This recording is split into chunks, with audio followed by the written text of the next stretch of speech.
In this lecture, we are going to talk about some of the core data types in TypeScript. Basically, in this lecture, we will talk about string data type, number data type, and boolean data type.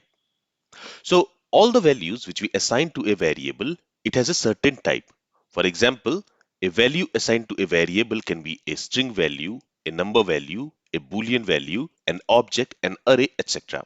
So, all these are data types in TypeScript. And the main data types are string, number, and boolean because these are the three data types which is used extensively in any programming language. Apart from these three data types, we also have other types of data types which we will talk about in our coming lectures. But in this lecture, let's learn about string data type, number data type, and boolean data type in TypeScript. So I'll comment this code from our previous lecture and let me copy this heading here. So now we are going to talk about data types in TypeScript. And this is lecture 4. All right.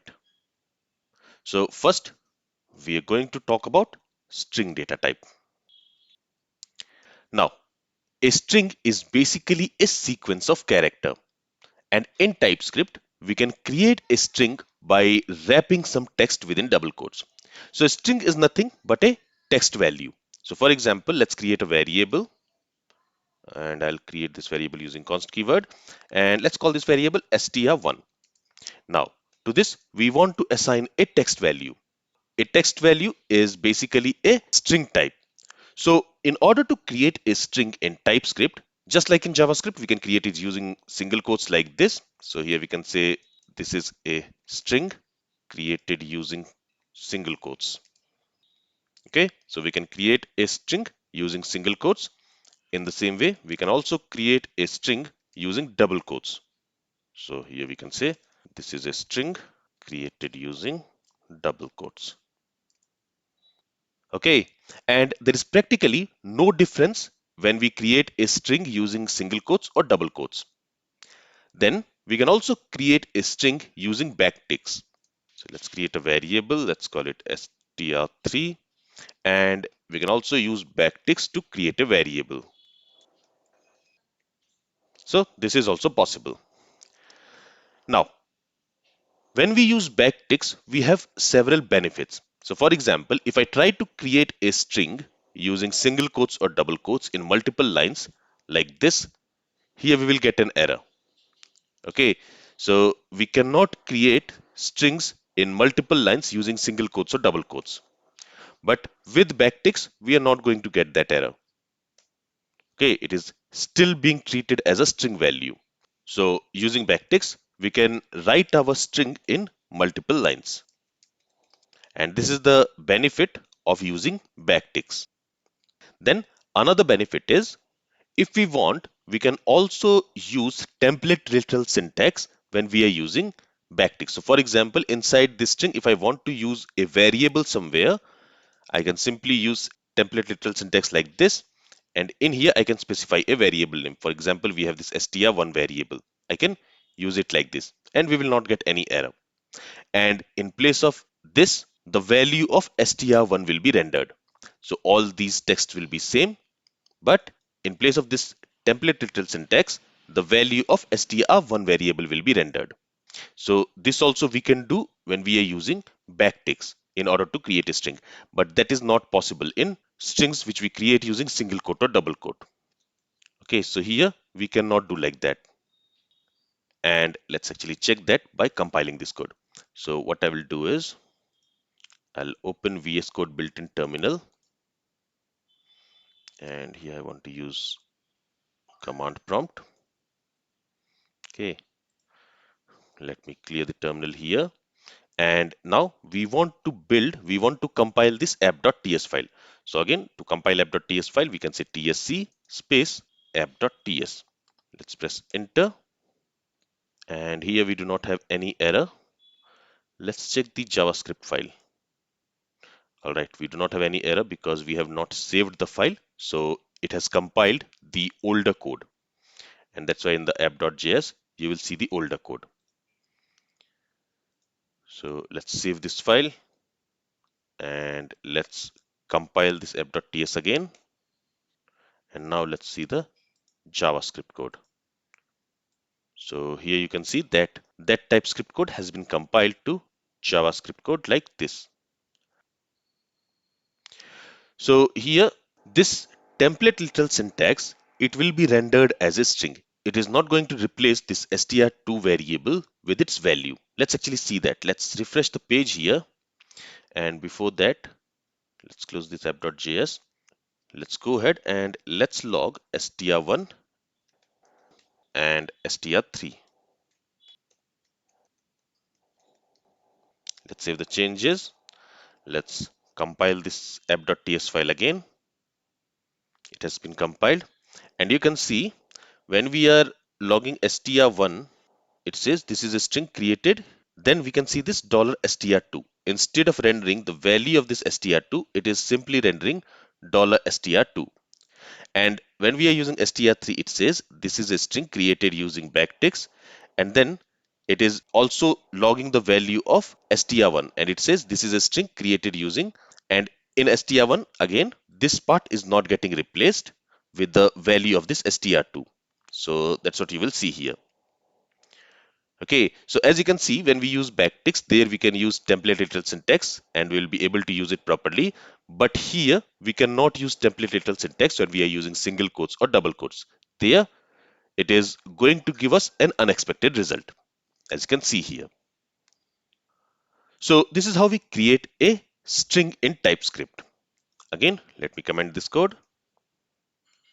And now let's talk about number type. The number type represents both integer and floating point number in TypeScript. So just like in JavaScript, we don't have a separate data type for integer types or floating point types. We have only one data type called number, which can store both integer values, floating point numbers, or any other type of numeric value in TypeScript. So in order to create a number type, what we do is we create a variable, let's call it num, and to that we can assign any numeric value. For example, 12 like this. So now the data type of this num variable, you can see it is number. In the same way, if I create another variable, let's say pi, and to this I assign 3.14. So here I'm assigning a floating point number to this pi variable.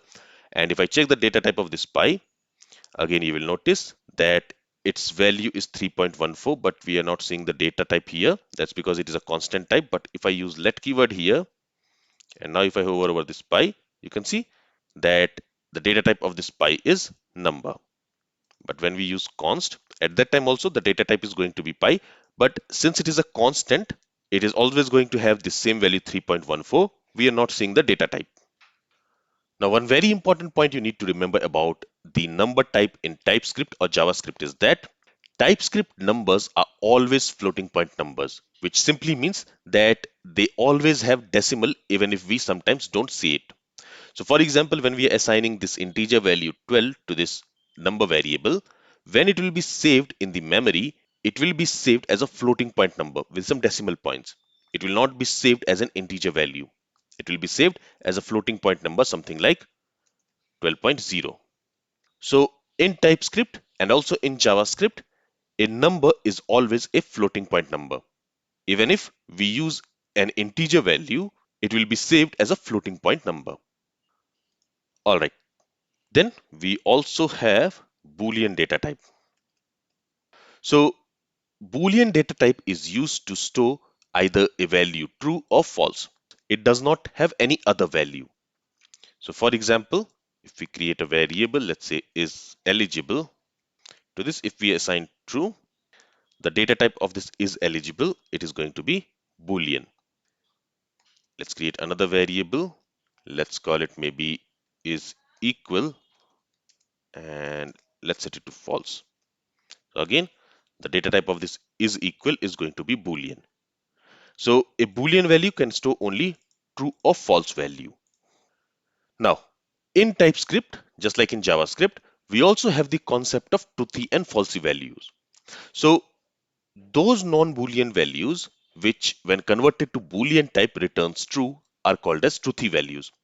On the other hand, the non-Boolean values, which returns false when converted to Boolean type are called as falsy values. So for example, 0, empty string, null, undefined, etc. are falsy values, and all other values are truthy values. So for example, if I say console.log, and if I try to convert 0 to Boolean, so here I'll say Boolean of 0. Okay. And if I try to convert 100 to Boolean, let's save this file and let me clear the terminal by typing cls, and then let's compile this file by running tsc space app.ts. Okay, so the file has been compiled, and you see when we are converting 0 to Boolean type, it is returning false, and that has been logged. And when we are converting 100 to Boolean type, it is returning true, and that has been logged here. In the same way, if I use an empty string here, and here if I use a non-empty string, so for example, a string with a space, so this is a non-empty string, right? If I save the changes again, and if we compile the code, let's refresh the page. So you see, for empty string, again it is logging false, but for a non-empty string, it is logging true. Let's also try with null, and here let me specify some string value, maybe hello. So this is also a non-empty string, but null is a falsy value. Let's see that. Let's save the changes. Let's again compile the app.ts file, and let's refresh the page. And again, you will see for null, false has been logged, and for hello, true has been logged. So a value which returns true when converted to Boolean type is called as truthy value, and a non-Boolean value which when converted to Boolean type returns false, that is called as falsy value. And as I have mentioned, for now, you remember that 0, empty string, null, and undefined, these are full falsy values. And in the future, we are also going to talk about other data types in TypeScript. So if any other type is also a falsy type, that also I will mention at that time. But for now, you remember that these four values are falsy values. And apart from these four values, all other values are truthy values. All right, then we also get a Boolean value when we compare two values, when we use comparison operator. For example, let's create a variable. Let's call it is greater. And to this, we are going to assign the result of a comparison operation. For example, 10 greater than 15.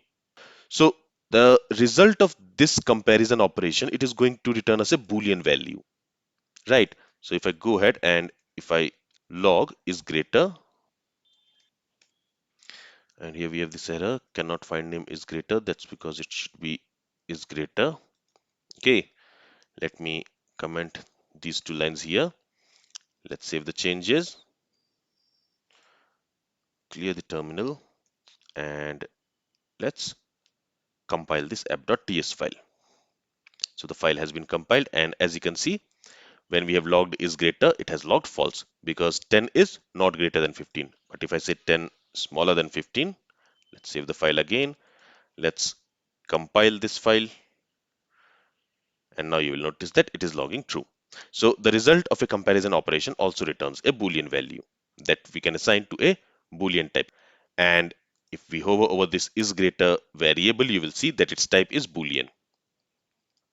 All right, so in this lecture, we talked about string type, number type, and Boolean type. In the next lecture, we will understand about these types, the assignment of these types, and also what is type inference. This is all from this lecture. Thank you for listening and have a great day.